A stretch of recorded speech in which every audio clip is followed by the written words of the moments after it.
ನಾರಾಯಣಂ ಸುರಗುರುಂ ಜಗದೇಕನಾಥಂ ಭಕ್ತಪ್ರಿಯಂ ಸಕಲಲೋಕನಮಸ್ಕೃತಂಚ ತ್ರೈಗುಣ್ಯವರ್ಜಿತಮಜಂ ವಿಭುಮಾದ್ಯಮೀಶಂ ವಂದೇ ಭವಘ್ನಮರಾಸುರಸಿದ್ಧವಂದ್ಯಂ ನಾರಾಯಣಂ ನಮಸ್ಕೃತ್ಯ ನರಂ ಚೈವ ನರೋತ್ತಮಂ ದೇವೀಂ ಸರಸ್ವತೀಂ ವ್ಯಾಸಂ ತತೋ ಜಯಮುದೀರಯೇ.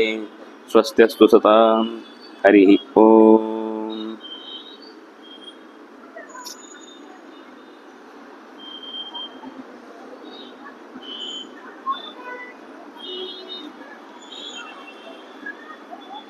ಕೃಷ್ಣ ದುರ್ಯೋಧನನಿಗೆ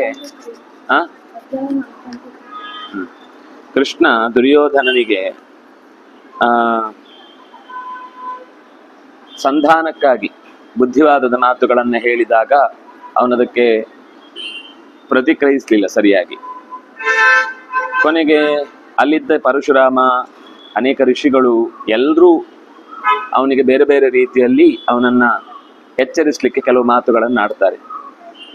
ನಾರದರು ಅಕಸ್ಮಾತ್ ಆಗಿ ಬಂದಿರ್ತಾರೆ.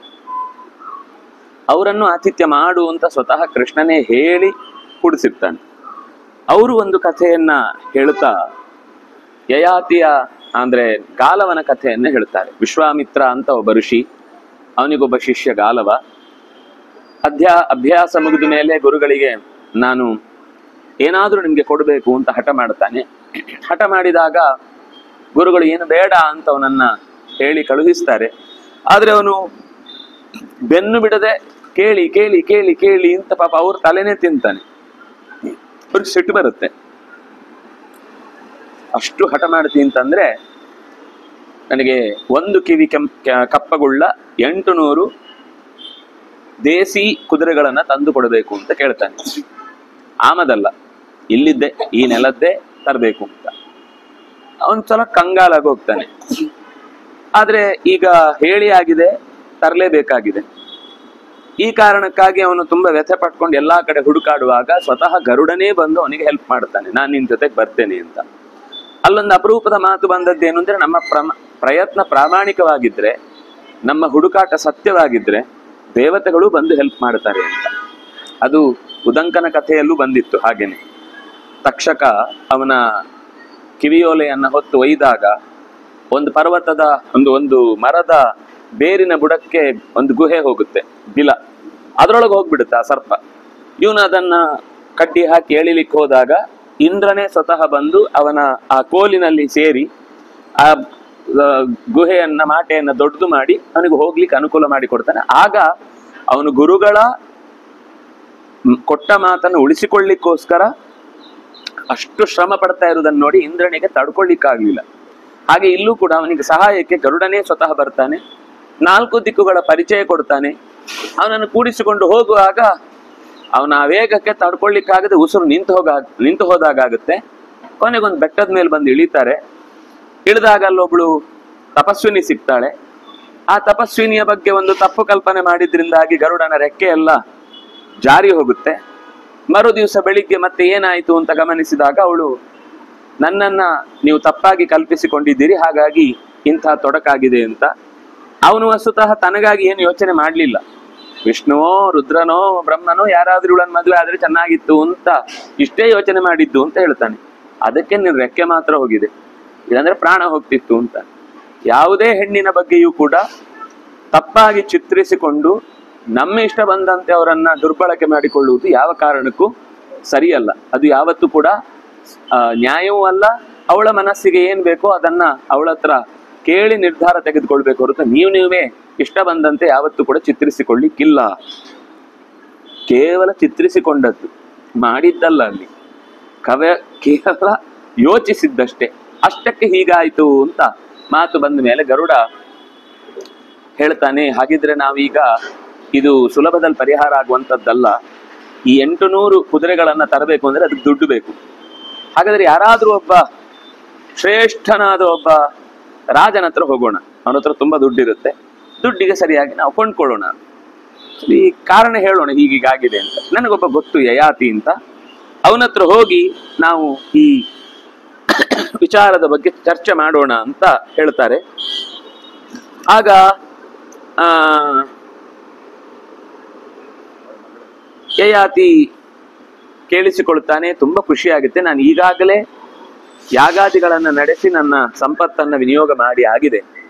ಮತ್ತೆ ಅಷ್ಟು ಸಂಪತ್ತನ್ನ ಕೊಡ್ಲಿಕ್ಕೆ ನನ್ನ ಹತ್ರ ಶಕ್ತಿ ಇಲ್ಲ, ಅಷ್ಟ ಕುದುರೆಗಳು ಇಲ್ಲ. ಯಾಜ್ಞೀಯ ಕುದುರೆಗಳಾದ್ರೆ ನಾನೇ ನಿನ್ಗೆ ಒದಗಿಸ್ತಿದ್ದೆ. ಆದ್ರೆ ಇದು ಒಂದು ಸ್ಪೆಷಲ್ ಕುದುರೆ, ಒಂದು ಕಿವಿ ಕಪ್ಪಿರ್ಬೇಕು, ಉಳಿದಿದ್ದೆಲ್ಲ ಬೆಳ್ಳಗಿರ್ಬೇಕು, ಇದು ವರುಣನ ವಿಶೇಷ ಜಾತಿಗೆ ಸಂಬಂಧಿಸಿದ್ದು ಅಂತ ಹೇಳಿದ್ದಾರೆ. ನಿನ್ನ ಗುರುಗಳಿಗೆ ನೀನು ನಿಜವಾಗಿಯೂ ಆ ಕಾರ್ಯವನ್ನು ಮಾಡಿ ಕೊಡ್ಬೇಕಿದೆ, ಆದ್ರೆ ನಾನು ಅಸಹಾಯಕನಾಗಿದ್ದೇನೆ ಅಂತ ಅವನು ಬೇಸರ ಮಾಡ್ಕೊಳ್ತಾನೆ. ಆವಾಗ ಕೊನೆಗೆ ಯೋಚನೆ ಮಾಡಿ, ಅದಕ್ಕೆ ನೀನು ಹಿಂತಿರುಗಬೇಕಾಗಿಲ್ಲ, ನನ್ನ ಮಗಳು ಮಾಧವಿ ಇಂತಿದ್ದಾಳೆ, ಅವಳನ್ನ ನೀನು ಯಾರಿಗಾದ್ರೂ ಕನ್ಯಾಶುಲ್ಕಕ್ಕೆ ವಿವಾಹ ಮಾಡಿಕೊಡು, ಅವರು ಕೊಟ್ಟ ಸಂಪತ್ತಿನಿಂದ ನೀನು ಕುದುರೆಯನ್ನ ಸಂಗ್ರಹಿಸಿ ನಿನ್ನ ಗುರುವಾದಂತಹ ವಿಶ್ವಾಮಿತ್ರರಿಗೆ ನೀನು ಕೊಡಬಲ್ಲೆ ಅಂತ. ಆಯ್ತು ಅಂತ ಒಪ್ಪಿಗೆ ತೆಗೆದುಕೊಂಡು ಅವಳನ್ನ ಕರ್ಕೊಂಡು ಎಲ್ಲಿಗೆ ಹೋಗುದು? ಆಗ ಅವನು ಗರುಡ ಹೇಳ್ತಾನೆ, ನಮಗೆ ಈ ಕಾಲದಲ್ಲಿ ಅತ್ಯಂತ ಪ್ರಸಿದ್ಧನಾದಂತಹ ಒಬ್ಬ ವ್ಯಕ್ತಿ ನಮ್ಮ ಈ ಕಾಲಕ್ಕೆ ಹರಿಯಶ್ವ ಅಂತ ಅವನ ಹೆಸರು.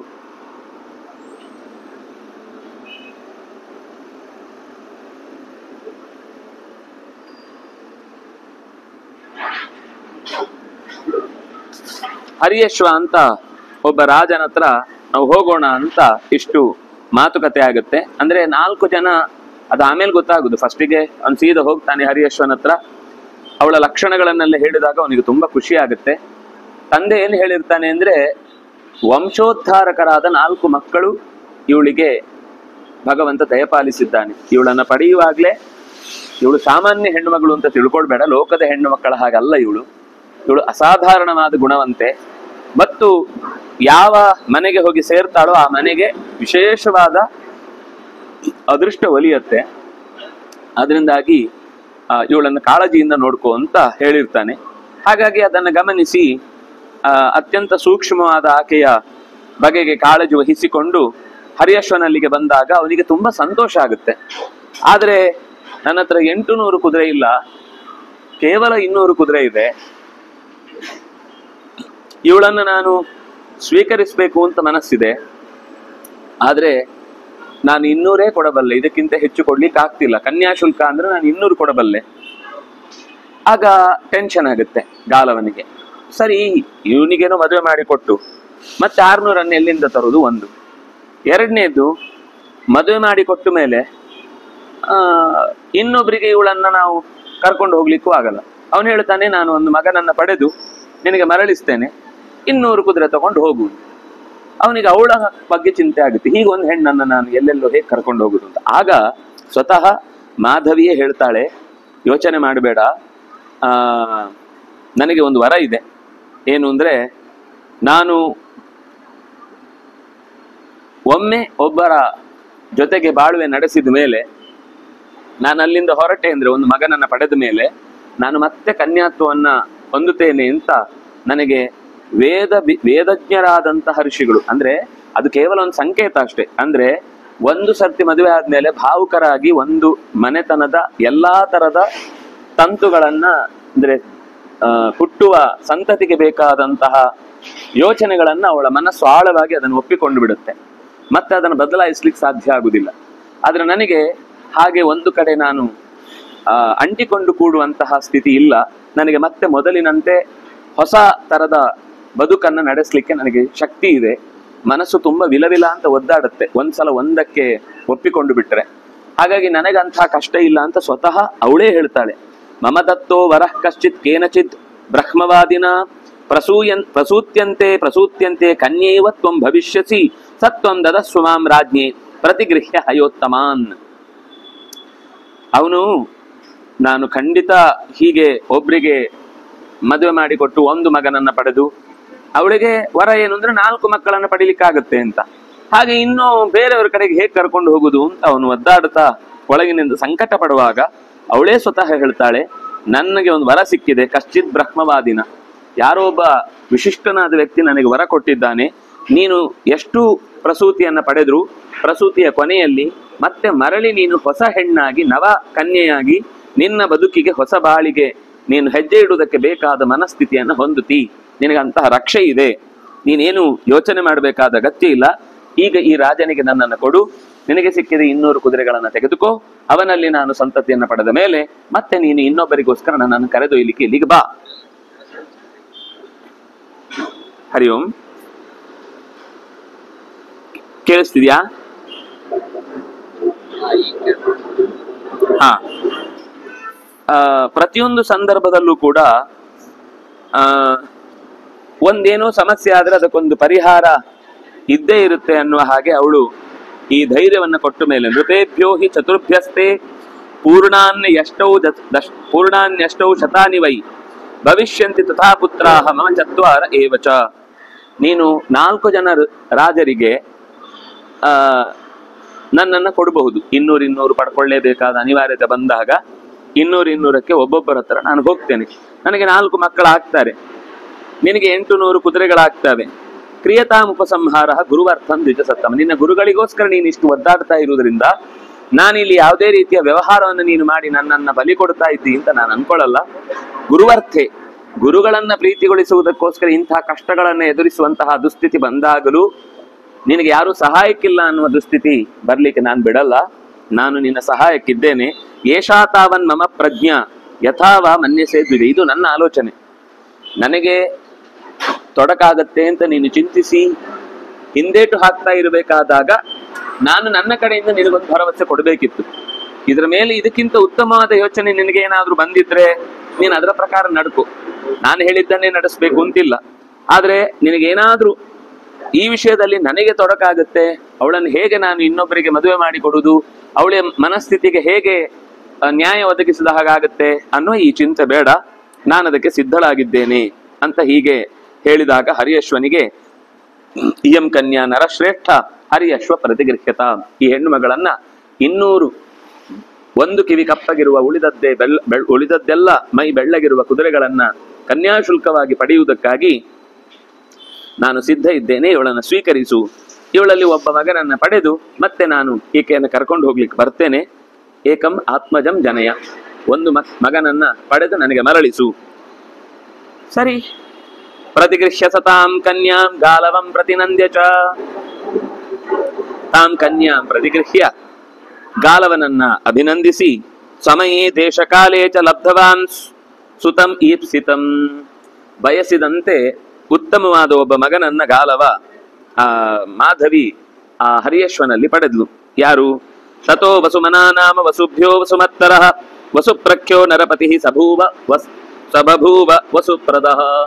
ಭೂಮಿಯನ್ನ ಚೆನ್ನಾಗಿ ಆಳಬಲ್ಲ, ವಂಶವನ್ನ ಮುಂದಕ್ಕೆ ಕರೆದೊಯ್ಯಬಲ್ಲ, ಜನಾಂಗಕ್ಕೆ ಧರ್ಮದ ಕೊಂಡಿಯನ್ನ ಹುಟ್ಟಿಸಬಲ್ಲ ಒಬ್ಬ ಯೋಗ್ಯನಾದ ವಸುಮನಸ್.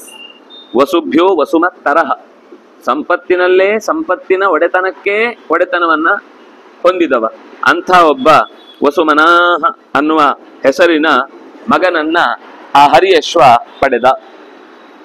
ಸರಿ, ಕಾಲ ಕಳೆಯಿತು. ಅಥ ಕಾಲೇ ಪುನರ್ಧೀಮಾನ್ ಗಾಲವ ಪ್ರತ್ಯುಪಸ್ಥಿತಃ. ಕಾಲ ಕಳೆಯಿತು, ಗಾಲವ ಅಲ್ಲಿಗೆ ಬಂದ. ಸಮಸ್ಯೆ ತೀರ್ಲಿಲ್ಲ. ಒಂದು ಸಮಸ್ಯೆ ಪಾರ ಆಯ್ತಷ್ಟೇ, ಕಾಲು ಭಾಗ ಮುಗಿಯಿತಷ್ಟೇ, ಇನ್ನು ಉಳಿದದ್ದಿದೆ ಅಲ್ವಾ, ಅದಕ್ಕೋಸ್ಕರ ಅಲ್ಲಿಗೆ ಬಂದವನೇ ಹರಿಯಶ್ವನ ಹತ್ರ ನಿಂತ. ಜಾತೋ ನೃಪಸುತಸ್ತೇಯಂ, ಇವಳಲ್ಲಿ ನಿನಗೆ ಮಗ ಹುಟ್ಟಿಯಾಗಿದೆ. ಕಾಲೋ ಗಂತುಂ ನರಶ್ರೇಷ್ಠ ಶುಲ್ಕಾರ್ಥಂ ಅಪರಂ ನೃಪಂ. ಮತ್ತೆ ಬೇರೆ ವ್ಯವಸ್ಥೆಯನ್ನು ಮುಂದುವರಿಸಲಿಕ್ಕೋಸ್ಕರ ನಾನು ಈಕೆಯ ಜೊತೆಗೆ ಸಾಗಬೇಕಾಗಿದೆ, ತಾವು ಸಹಕಾರ ನೀಡಬೇಕು ಅಂತ. ಆದ್ರೆ ಯಾವುದೇ ರೀತಿಯಿಂದ ಈ ವಿಷಯದಲ್ಲಿ ಅಸಮಾಧಾನ ತೋರದೆ ಹರಿಯಶ್ವ ಕೂಡ್ಲೆ ದುರ್ಲಭತ್ವಾಧಯಾನಾಂಚ ಪ್ರದದೌ ಮಾಧವೀಂ ಪುನಃ. ಇನ್ನೊಂದಿಷ್ಟು ಕುದುರೆ ಇದ್ರೆ ಅದನ್ನೇ ಕೊಟ್ಟು ಇನ್ನೂ ಒಂದು ಮಗನನ್ನು ಪಡೀತಿದ್ದ. ಆದ್ರೆ ದುರ್ಲಭತ್ವ, ಇನ್ನುಳಿದ ಕುದುರೆಗಳನ್ನ ತರಲಿಕ್ಕೆ ಬೇಕಿರುವಂತಹ ಶಕ್ತಿ ಆತನಿಗೆ ಇರಲಿಲ್ಲ. ಅದರಿಂದಾಗಿ ಮಾಧವೀಂ ಚ ಪುನರ್ದೀಪ್ತಾಂ, ಮೊದಲಿಗಿಂತ ಹೆಚ್ಚು ಯೌವನೆಯಾಗಿದ್ದ ಪರಿತ್ಯಜ್ಯ ನೃಪಶ್ರಿಯಂ. ಅವಳಿಗೂ ನೋಡಿ 1 ವರ್ಷಗಳ ಕಾಲ ಆ ರಾಜಸಿರಿಯಲ್ಲಿ ಬಾಳಿ ನಾನ್ ಬರಲ್ಲ ಇಲ್ಲೇ ಇರ್ತೇನೆ ಅಂತ ಹೇಳ್ಬೋದಿತ್ತು. ಅಥವಾ ಇವಳಲ್ಲಿ ಸೌಖ್ಯವನ್ನ ಕಂಡು ರಾಜ ನಾನು ಇವಳನ್ನು ಬಿಟ್ಕೊಡಲ್ಲ ಇಲ್ಲೇ ಇಟ್ಕೊಳ್ತೇನೆ ಅಂತ ಹೇಳ್ಬೋದಿತ್ತು. ಮಾತು ಕೊಟ್ಟ ಮೇಲೆ ಅದಕ್ಕೆ ಬದ್ಧರು. ಅವನು ತನ್ನ ಗುರುದಕ್ಷಿಣೆಯನ್ನು ತೀರಿಸ್ಲಿಕ್ಕೋಸ್ಕರ ಇನ್ನೂ ಅನೇಕ ಕಾರ್ಯಗಳನ್ನು ಮಾಡ್ಲಿಕ್ಕಿದೆ. ಹಾಗಾಗಿ ಮಾಧವಿ ಕುಮಾರಿ ಕಾಮತೋ ಭೂತ್ವ, ಅವಳೇ ಬಯಸಿ ಮತ್ತೆ ಮೊದಲಿನಂತೆ ಕುಮಾರಿಯಾಗಿ ಗಾಲವನ ಬೆನ್ನ ಹಿಂದೆ ಅಷ್ಟೂ ಸಂಪತ್ತನ್ನ ತೊರೆದು, ಏನು ಅತ್ಯದ್ಭುತವಾದ ಟ್ರೀಟ್ಮೆಂಟ್ ಇತ್ತು ಆ ಮನೆಯಲ್ಲಿ. ಯಾಕಂದ್ರೆ ಅವಳು ಉತ್ತಮವಾದ ವಸುಮನಸ್ಸನ್ನುವಂತ ಒಬ್ಬ ಒಳ್ಳೆಯ ಮಗನನ್ನ ಹೆತ್ತು ಕೊಟ್ಟವಳು. ಅವಳಿಗೆ ಎಲ್ಲಾ ರೀತಿಯ ಸಂತೋಷವನ್ನ ಹರಿಯಶ್ವ ರಾಜ ಒದಗಿಸ್ಲಿಕ್ಕೆ ಸಿದ್ಧನಿದ್ದ. ಆದ್ರೆ ಅದೆಲ್ಲವನ್ನು ಬಿಟ್ಟು ಪ್ರಯಯೋ ಕನ್ಯೆಯ ಸಾರ್ಧಂ ದಿವೋದಾಸಂ ಪ್ರಜೇಶ್ವರಂ, ಹರಿಯಶ್ವನ ಮಗ ಉತ್ತಮನ ವಸುಮನಸ್ಸಾದ್ರೆ ವಸುಮನಸ್ಸು ಅಂದ್ಯಾರು ಗಾಲವ ಅಲ್ಲಿಂದ ಮುಂದೆ ದಿವೋದಾಸ ಅನ್ನುವ ರಾಜನ ಕಡೆಗೆ ಹೊರಟ ಅಂತ ಹೇಳ್ತಾರೆ. ಗಾಲವ ಉವಾಚ, ಸೀದಾ ಕಾಶೀಶ್ವರನಾದಂತಹ ದಿವೋದಾಸನ ಬಳಿಗೆ ಹೋಗಿದ್ದಾನೆ. ಅವನು ತುಂಬಾ ಧಾರ್ಮಿಕ ಅಂತ ಗೊತ್ತಾಯಿತು. ನಾರದರ ಹತ್ರ ಹೇಳ್ತಾನೆ, ತಮುಪಾಗಮ್ಯ ಸತದು ಸಮುನಿ ನ್ಯಾಯತಸ್ತೇನ ಸತ್ಕೃತಃ ಗಾಲವ ಪ್ರಸವಸ್ಯಾರ್ಥೇ ತನ್ನೃಪಂ ಪ್ರತ್ಯಚೋದಯತ್. ನಾರದರು ದುರ್ಯೋಧನಿಗೆ ಈ ಕಥೆ ಹೇಳ್ತಾ, ಅತ್ಯಂತ ನಿಷ್ಠನಾದಂತಹ ಗಾಲವ ಮತ್ತೆ ಮುಂದೆ ದಿವೋದಾಸ ಅನ್ನುವ ರಾಜನ ಬಳಿಗೆ ಹೊರಟಿದ್ದಾನೆ. ಎಲ್ಲ ಸಂಗತಿಗಳನ್ನು ಯಥಾಪ್ರಕಾರ ಹೇಳಿದ್ದಾನೆ. ಹೀಗಾಗಿದೆ, ಗುರುದಕ್ಷಿಣೆಯ ನಿವಾರಣೆಗಾಗಿ ನಾನು ಇಲ್ಲಿಗೆ ಬಂದಿದ್ದೇನೆ ಅಂತ. ಶ್ರುತಮೇ ತನ್ಮಯ ಪೂರ್ವಂ, ನಾನು ಈ ವಿಷಯವನ್ನು ಕೇಳಿದ್ದೆ. ಕಿಮುಕ್ತ್ವಾ ವಿಸ್ತಾರಂ ದ್ವಿಜ, ತುಂಬ ವಿಸ್ತಾರ ಮಾಡಿ ಬಿಡಿಸಿ ಹೇಳ್ಬೇಡ, ಇದೆಲ್ಲ ಗೊತ್ತಿದೆ. ಕಾಂಕ್ಷಿತೋ ಹಿಮೈ ಮಮೈಷೋರ್ಧ ಶ್ರುತ್ವೈವ ದ್ವಿಜ ಸತ್ತಮ, ನನಗೆ ಒಂದು ಪ್ರಯೋಜನ ಬೇಕಿದೆ, ನನಗೊಂದು ಉಪಯೋಗ ಆಗ್ಬೇಕಿದೆ. ಅದಕ್ಕೋಸ್ಕರ ಏತಚ್ಚ ಮೇ ಬಹುಮತಂ ಯದುಪಸೃಜ್ಯ ನರಾಧಿಪಾನ್ ಮಾಮೇವ ಉಪಯಾತೋಸಿ ಭಾವಿಚೈತದ ಸಂಶಯಂ. ನಾನೇ ಈ ವಿಷಯದಲ್ಲಿ ಗಾಲವನನ್ನ ಭೇಟಿ ಆಗಬೇಕು ಅಂತ ಅನ್ಕೊಳ್ತಾ ಇದ್ದೆ. ನೀನೇ ಇಲ್ಲಿ ತನಕ ಬಂದದ್ರಿಂದ ನಿನಗೆ ವಿವರಿಸಿ ಹೇಳಬೇಕಾದ ಅಗತ್ಯ ಇಲ್ಲ. ನಿನ್ನ ಬಗ್ಗೆ ಎಲ್ಲ ಗೊತ್ತಿದೆ. ನಾನು ಒಳ್ಳೆಯ ಸಂತತಿಯನ್ನು ಪಡೀಬೇಕು ಅಂತಾನೆ ಯೋಚನೆ ಮಾಡಿದ್ದೆ. ನೀನೇ ನನ್ನ ಹತ್ರಕ್ಕೆ ಬಂದಿದೆಯಾದ್ರಿಂದಾಗಿ ನಿನಗೆ ಬೇಕಿರುವ ಸಂಪತ್ತನ್ನ ನಾನು ಕೂಡ ಕೊಡ್ತೇನೆ. ಅಹಮಪ್ಯೇಕಮೇವಾಸ್ಯಾಂ, ನಾನು ಹೆಚ್ಚು ಕೇಳಲ್ಲ. ಒಬ್ಬನೇ ಒಬ್ಬನು ಸಂತತಿ ವೃದ್ಧಿಗೆ, ಮನೆತನದ ಹಿರಿತನಕ್ಕೆ ಕಾರಣವಾಗುವಂತಹ ಮಗನನ್ನ ಪಡೆಯುವುದಷ್ಟೇ ನನ್ನ ಬಯಕೆ. ತಥೇತ್ಯುಕ್ತ್ವಾ ದ್ವಿಜಶ್ರೇಷ್ಠ ಪ್ರಾದಾತ್ ಕನ್ಯಾಂ ಮಹೀಪತೇಃ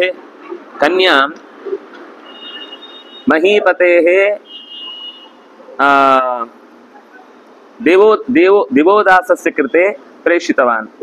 ದಿವೋದಾಸನಿಗೆ ಆ ಹೆಣ್ಣನ್ನ ಇದೇ ಕರಾರಿನಂತೆ ಹಿಂದೆ ಹೇಳಿದ 200 ಒಂದು ಕಿವಿ ಕಪ್ಪಗಿರುವ ಬೆಳ್ಳಗಿನ, ಉಳಿದದ್ದೆಲ್ಲ ಬೆಳ್ಳಗಿನ ಕುದುರೆಯ ಕನ್ಯಾಶುಲ್ಕವಾಗಿ ಅವಳನ್ನ ಪ್ರತಿಗೃಹೀತವಾನ್, ಸ್ವೀಕರಿಸಿದ.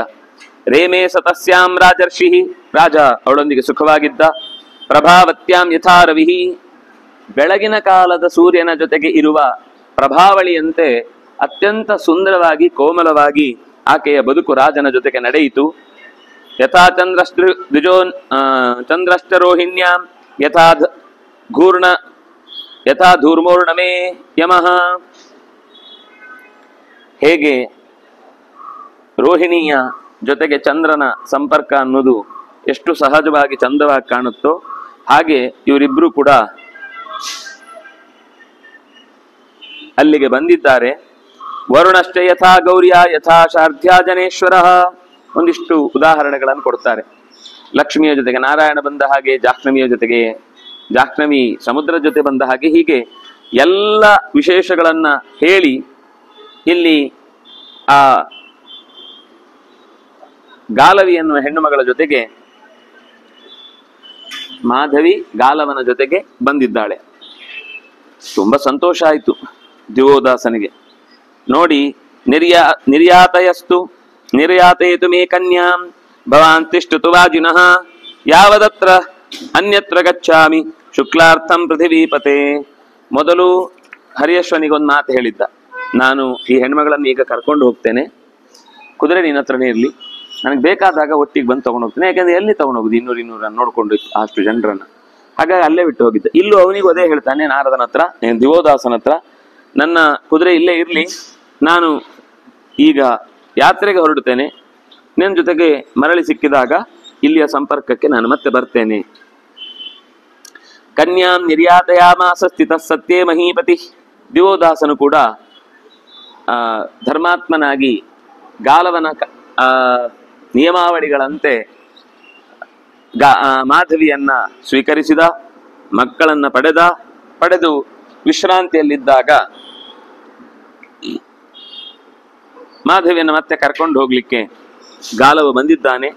ಬೇಸರ ಇಲ್ಲದೆ ಅಷ್ಟೇ ನಿಷ್ಠೆಯಿಂದ ಆಕೆಯನ್ನು ಗೌರವಿಸಿ, ಅಂದ್ರೆ ಸೇರುವಾಗ ಬೇರೆ, ಉಳಿದ ಸಂದರ್ಭದಲ್ಲೆಲ್ಲ ತಾಯಿಯ ಸ್ಥಾನದಲ್ಲಿಟ್ಟು ಆಕೆಯನ್ನ ಗೌರವಿಸಿ ಮರಳಿ ಕಳುಹಿಸಿಕೊಟ್ಟಿದ್ದಾನೆ. ಕುಶೀನರ ದೇಶದ ರಾಜ ಇವನು, ನಾವು ಈಗ ನೋಡ್ತಾ ಇರುವಂಥದ್ದು. ಹಾಗೆ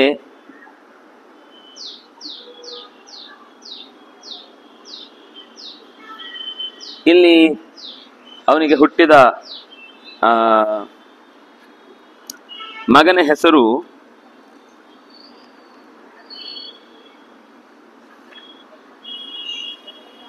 ಪ್ರತರ್ಧನ ಅಂತ.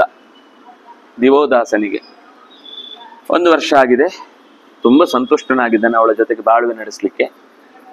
ಪ್ರತರ್ಧನ ಹುಟ್ಟಿ ಕಣ್ಣು ಬಿಟ್ಟು ತಾಯಿಯ ಎದೆ ಹಾಲನ್ನ ಸ್ವೀಕರಿಸಿ ಅದಕ್ಕೊಂದು ಸ್ವಾವಲಂಬಿತನೇ ತನ್ನ ವ್ಯವಸ್ಥೆಯೊಳಗೆ ಏನ್ ಮಾಡ್ಲಿಕ್ಕೆ ಆಗುತ್ತೋ ಅಷ್ಟನ್ನು ಮಾಡಿ ಅಲ್ಲಿಂದ ದಿವೋದಾಸನ ಹತ್ರ ಬರ್ತಾನೆ. ಮತ್ತೆ ಗಾಲವ ನನ್ನ ಮಡದಿಯನ್ನ ಕಳುಹಿಸು ಅಂತ. ಅವನು ವಾಪಸ್ ಮಡದಿಯನ್ನ ಕರ್ಕೊಂಡು ಬರ್ತಾನೆ. ಬರುವಾಗ ದಾರಿಯಲ್ಲಿ ಏನೇನೋ ನೋಡ್ದಂತೆ. ಏನೇನು ಅಂದ್ರೆ ನದಿಗಳಲ್ಲಿ ಅವುಗಳೆಲ್ಲ ನೇರವಾಗಿ ಹರಿತಾ ಇದ್ದವುಗಳು ಈಗ ಎಲ್ಲೆಲ್ಲಿ ಬಾಗಿಲು ಸಿಗುತ್ತೋ ಅಲ್ಲೆಲ್ಲ ಅಡ್ಡಾದಿಡ್ಡಿ ಹರಿಲಿಕ್ಕೆ ಶುರುವಾಗಿದೆ. ಪ್ರಜೆಗಳಿಗೆ ಒಂದು ತರ ನೇರವಾದ ಸ್ಥಿತಿ ಇಲ್ಲ. ಮಳೆ ಬಂದದ್ರಿಂದ ಎಲ್ಲ ಚೆಲ್ಲಾಪಿಲ್ಲಿ ಆಗಿದೆ. ಮಳೆಯ ಪ್ರಮಾಣವು ಹೆಚ್ಚಿರುವುದರಿಂದ ಕಾಮತೋ ಹಿ ಧನಂ ರಾಜ ಪಾರಕ್ಯಂ ಯಃ ಪ್ರಯಚ್ಛತಿ ನ ಸಧರ್ಮೇಣ ಪದ್ಧರ್ಮಾತ್ಮನ್ ಯುಜ್ಯತೆ ಯಶಸಾ ನಚ. ಧನವನ್ನ ಬೇಕಾದಷ್ಟು ಸಂಗ್ರಹ ಮಾಡಬಹುದು, ಆದ್ರೆ ಆ ಧನದಲ್ಲಿ ಹೂತಿಟ್ರೆ ಆ ಸುಖ ಆಗತ್ತ ಅವನಿಗೆ. ತನ್ನವರು ಬಂದು ಪ್ರೀತಿಯಿಂದ ಅಕ್ಕಿ ಕಾಳು ಹಾಕಿ ತೀರ್ಥ ಹಾಕಿ ಬಂಧುಗಳು ಅತ್ತು ಅವನ ಬಗ್ಗೆ ಪ್ರಾಮಾಣಿಕವಾಗಿ ಅವನಿಗೆ ಹಿತವಾದ ಸಂದೇಶಗಳಿಗೆ ನಾವು ಬದ್ಧರಾಗಿದ್ದೇವೆ ಅಂತ ಅನ್ಕೊಂಡು ಬದುಕಿದ ಅಂತಂದ್ರೆ ಅವನು ನಿಜವಾಗ್ಲೂ ಜೀವನದಲ್ಲಿ ಉತ್ತಮವಾದ ಗತಿಯನ್ನು ಹೊಂದುತ್ತಾನೆ. ಹಾಗೆ ಕುಶೀನರ ದೇಶದ ರಾಜ ಅಲ್ಲಿಗೆ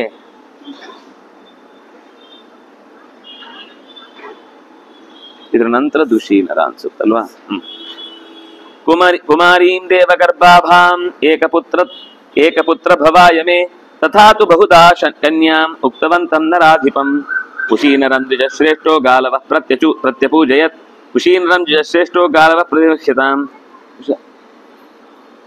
ಕುಶೀನರನ್ನ ಹೋಗಿ ಸೇರಿ ಮುಂದಿನದ್ದೇನಾದ್ರೂ ಸ್ವಲ್ಪ ವ್ಯವಸ್ಥೆಯನ್ನು ನೋಡಿ ಅಂತ ಕೇಳಿದ್ದಾನೆ. ಆಗ ಕುಶೀನರ ಗಾಲವನನ್ನು ಭೇಟಿಯಾಗಿ ಸ್ವಲ್ಪ ಹೊತ್ತು ಚೆನ್ನಾಗಿ ಉಭಯ ಕುಶಲೋಪರಿ ಸಾಂಪ್ರತ ಮಾತಾಡಿಕೊಂಡು ಕೃತಯುಗದಂತೆ ಇಷ್ಟು ಮಾಡಿದ್ರೂ ಮಾತು ಮುಗಿತಾ ಇಲ್ಲ. ಒಂದೊಂದೇ ವಿಷಯಕ್ಕೆ ಬರ್ತಾ ಇದೆ.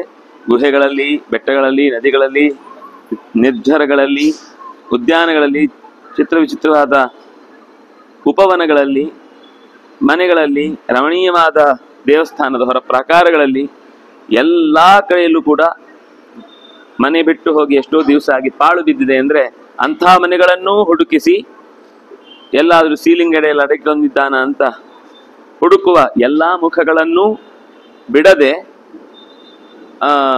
ಪರಿಚಯ ಮಾಡಿಕೊಂಡಿದ್ದಾರೆ. ಆಯ್ತು, ಆದ್ರೆ ಎಲ್ಲಿ ಹುಡುಕಿದ್ರು ಆ ಉದ್ದೇಶ ಈಡೇರ್ಲಿಲ್ಲ, ತಮ್ಮ ಅಪೇಕ್ಷೆ ಈಡೇರ್ಲಿಲ್ಲ. ಗಂಡು ಮಗ ಸಿಗದೇ ಹೋಯ್ತು, ಎಲ್ಲೆಲ್ಲೋ ಹೋಯ್ತು ಕಥೆ. ಆ ನಂತರ ಏನಾಯ್ತು ಅಂದ್ರೆ ತಥೋಸ ಸಮಯೇಜ್ಞೆ ಪುತ್ರೋ ವಾ ಬಾಲರವಿಪ್ರಿಯ ಪ್ರಭ ಶಿವಿರ್ನಾಮ್ನಾ ವಿಖ್ಯಾತೋ ಸತಪಾರ್ಥಿವ ವಾಜಿನಂ.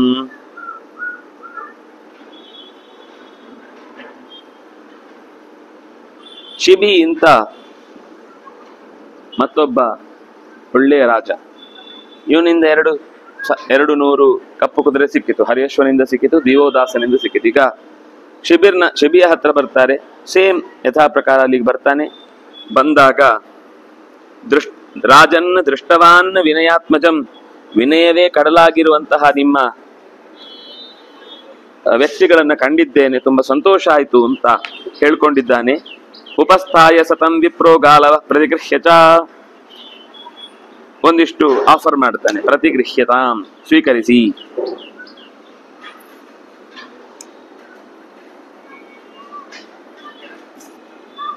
ಅಲ್ಲಿಗೆ 18 ಅಶೀತಿತಮ, 18 ಅಧಿಕ ಶತತಮ ಅಂದ್ರೆ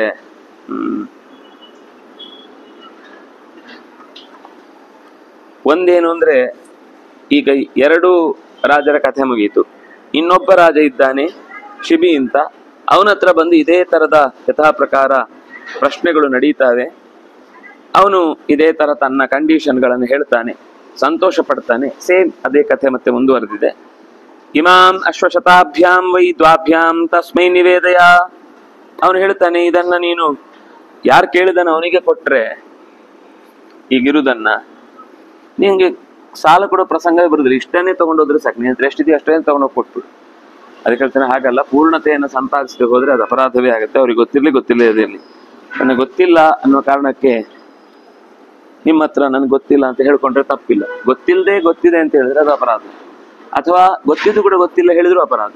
ಗೊತ್ತಿದ್ರೆ ಮಾತ್ರ ಹೇಳೋದು, ಗೊತ್ತಿಲ್ಲ ಅಂದ್ರೆ ಗೊತ್ತಿಲ್ಲ ಹೇಳುದು. ಇದು ಎಲ್ಲಾದ್ರೂ ಗೊತ್ತುಂಟು ಅಂತ ಎಲ್ಲದಕ್ಕೂ ಉತ್ತರ ಹೇಳಲಿಕ್ಕೆ ಇಷ್ಟ ಇಲ್ಲದೆ ಇದ್ದಾಗ ಹೇಳೋ ಸಮಸ್ಯೆ, ಅಥವಾ ಉತ್ತರ ಗೊತ್ತಿಲ್ಲ ಅಂತ ಆಗ್ಬೇಕು, ಅಥವಾ ಹೇಳಲಿಕ್ಕೆ ಸಮಯ ಇಲ್ಲ, ಅಥವಾ ಹೇಳಲಿಕ್ಕೆ ಇದು ಸಮಯ ಅಲ್ಲ ಅಂತ. ಇಲ್ಲ ಬೇರೆ, ಅಲ್ಲ ಬೇರೆ. ಉಪಸ್ಥಾಯ ಸತಂ ವಿಪ್ರೋ ಗಾಲವ ಪ್ರತಿಗೃಹ್ಯಚ. ಗಾಲವ ಶಿಬಿ ರಾಜ ಬಂದ ತಕ್ಷಣವೇ ಅವನ ಪಾದವನ್ನು ತೊಳೆದಿದ್ದಾನೆ. ಕನ್ಯಾಂ ಪ್ರಾಯಶಸ್ತಾನ್ ರಾಜನ್ ದೃಷ್ಟವಾನ್ ವನಿತಾತ್ಮಜಾಂ.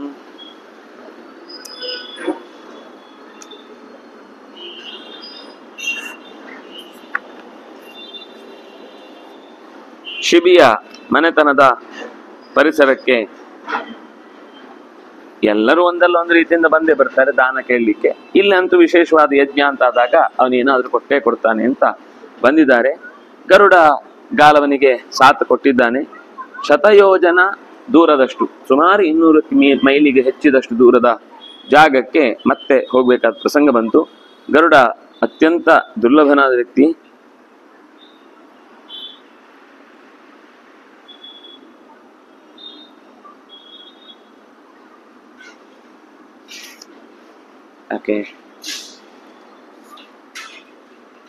ನಾರದ ಉವಾಚ ಗಾಲವಂ ಮೈನತೆ ಯೋತಾ ಪ್ರಹಸನ್ನಿದಮಬ್ರವೀತಿಷ್ಟಾ ಕೃತಾರ್ಥೋ ಪಶ್ಯಾಮಿ ಭವಂತಂ ಇಹ ವೈ ದ್ವಿಜ. ಗಾಲವನ ಗಾಲವ ನಾರದರಿಗೆ ಹೇಳ್ತಾನೆ, ನಿಮ್ಗೇನು ಸುಖ, ಎಲ್ಲಂದ್ರೆ ಓಡಾಡ್ತಾ ಇರ್ತೀರಿ, ನಿಮ್ಮನ್ನ ಯಾರು ತಡೆಯೋರಿಲ್ಲ, ಹೇಳೋರಿಲ್ಲ, ಕೇಳೋರಿಲ್ಲ. ಅವನನ್ನು ಕೇಳ್ತಾನೆ, ನಮ್ಗೆ ಎಲ್ಲೂ ಹೋಗ್ಲಿಕ್ಕಾಗಲ್ಲ, ಹೋಗ್ಬೇಕು ಅಂತಿದ್ದೆ ಬಿಡಲ್ಲ ಯಾರು ಅಂತ ಅವನು ಹೇಳ್ತಾನೆ.